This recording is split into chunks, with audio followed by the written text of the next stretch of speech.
আসসালামু আলাইকুম। আমরা আসছি আমাদের মিষ্টি কুমড়া খেতে।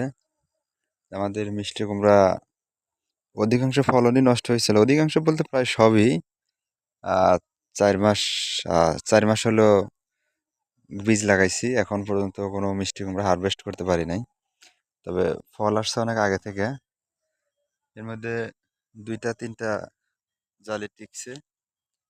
এই যে এই যে জালিটা একটু বড় আছে, এগুলা আহ ফসল আসছে অনেক আগে, কিন্তু হারভেস্ট করতে পারি নাই। তার একটা সমস্যা, আমাদের প্রজেক্টের মেইন সমস্যা ছিল ওই মাছি পোকার আক্রমণ। এটা হয়তো নতুন এবছর প্রথম, হয়তো এরকম অভিজ্ঞতা ছিল না, যে কারণে সমস্যাটা শনাক্ত করতে পারিনি বা দমন ব্যবস্থা ওই রকম জানা ছিল না। তবে যেন পরামর্শে আমরা সেক্স ফেরোমন ফাঁদ ব্যবহার করার পরে আমরা এটা ঝুলিয়ে দিছি। এখন ইনশাল্লাহ দেখেন যে মাছি পোকাগুলো এখন টবের ভিতরে আসে, কিছু পার্সেন্ট আসে, যে কারণে ইনশাল্লাহ 2 4 5 দিন হলো এটা দেওয়ার পরের থাকা, 2 4 5 দিন হলো কোনো ফল এরকম নষ্ট হচ্ছে না। মাছি পোকা ফাঁদে ঠিক মতো আসতেছে, এই দেখেন এখানে আছে, কয়েকটা আছে।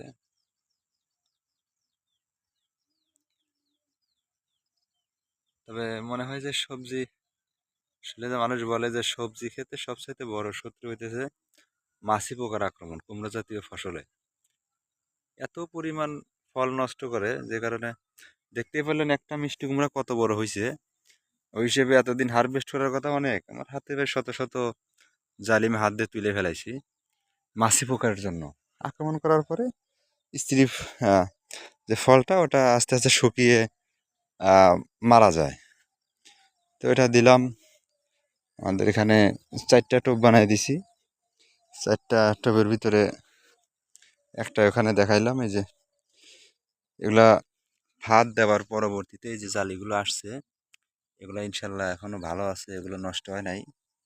তবে এটা থেকে এটার উপকার এতটুকু পাইলাম, বুঝতে পারলাম যে এটার কারণে সমস্যাটা বেশি হয়। দেখেন এই যে আরেকটা পাত, প্রত্যেকটা বক্সের ভিতরেই মাছি পোকা আসতেছে খুব ভালো পরিসরে। প্রত্যেকটা বক্সে 8টা 10টা করে পোকা আসছে।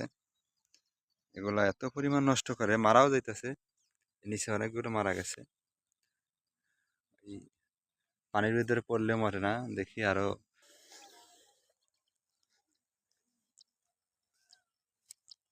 এই যে আর একটা টোপ আমাদের এখানে অবশ্য এখন এই মুহূর্তে নাই,